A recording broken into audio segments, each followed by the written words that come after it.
Well, I think we can now say that the Grand Library is complete.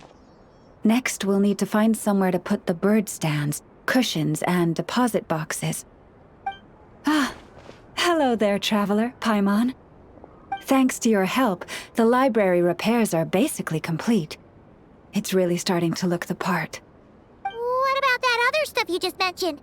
Are you planning on putting all that in the library too? Yes. That said, it's too big of a job for me to handle alone. I was planning on getting some of our more skilled artisans to help out.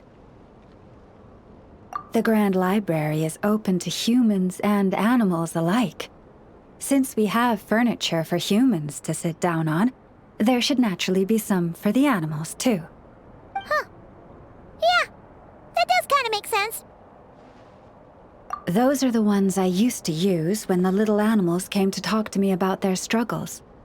I'd originally planned to make some new ones, but some of the animals are nostalgic for the older items, so we brought them along too.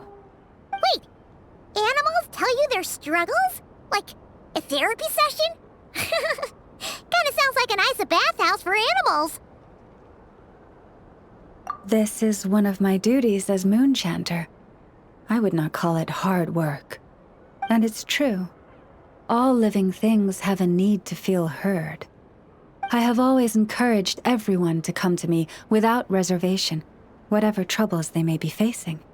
Hiding your thoughts deep in your heart will not solve anything. In fact, it often makes the problem worse.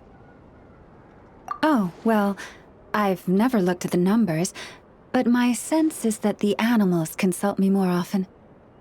After all, my daily routine is more or less the same as that of my people, and they don't usually come during work hours. It's only when I have free time that I get the occasional human visitor. Animals, on the other hand, lead very different routines from us. Sheik badgers tend to visit in the early morning hours, while ibises often drop by after sunrise. Finches come in flocks during the afternoon, chirping and chattering away. The rhyme-horned deer visit at dusk, mostly alone, though sometimes with one or two friends. And once night has fallen, I get the odd weasel thief burrowing into my home. Oh, but that leaves you with no time to yourself at all. It truly is. There was one time when a weasel thief stole some pine cones that a group of finches was hoarding. It must have been around 20 finches that flew to my bedside in the dead of night to protest the transgression. I had to ask a sniffer mole who I'd just been chatting with to invite the weasel thief over. It took a lot of work to convince it to reveal where the pine cones were. By the time all parties were satisfied and ready to leave, the sun was up. I slept in till past noon that day. My mom would have given up and gone back to sleep long before you did. And probably pulled a blanket over her head first to block out the noise. Since they'd taken the trouble to come to me, I felt I had a duty to help them. And the results made it all worthwhile. After getting everything off their chests, the finches went back to happily hopping around, and the weasel thief went off in search of new, exciting treasure. But humans are less forthcoming than animals. Too often, they hide their true feelings in the deepest corners of their hearts. Even those who come to me for guidance, I feel as if they tell me only part of the story, leaving out what truly burdens their soul.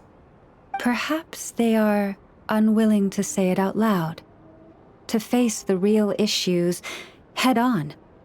Human society often encourages people to hide their true selves. It is not dissimilar to the way that some butterflies hide away in a withered leaf and camouflage their wings to match their environment. Social interactions between humans can be complex and difficult. Everyone has their way of coping, and I don't judge them for it. Nonetheless, suppressing one's true feelings can easily lead to melancholy and depression. Deep-seated issues like that are difficult to resolve, no matter what advice I give. So I had an idea. I thought, what if I could find a way to bring complicated human minds and straightforward animal ones together? Maybe by spending some time around each other, both could experience a new perspective.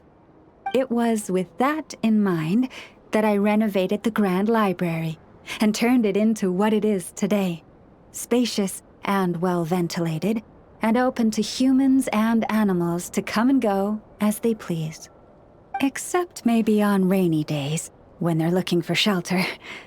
But the rest of the time, people can visit whenever they want, to spend time with the animals, browse books, rest, and enjoy the sun. And perhaps the company of our dear animal friends, who will not be driven away by anything they say, might encourage people to open their hearts and share the truth of what lies within. Wow, you really put a lot of thought into this library renovation. Oh, it sounds great to Paimon. Hugging fluffy animals, lounging in a chair all day without a care in the world. Just thinking about it makes Paimon feel all warm and fuzzy. Of course.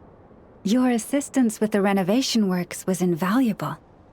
It should go without saying that the Library of the Frostmoon Scions shall always be open to you.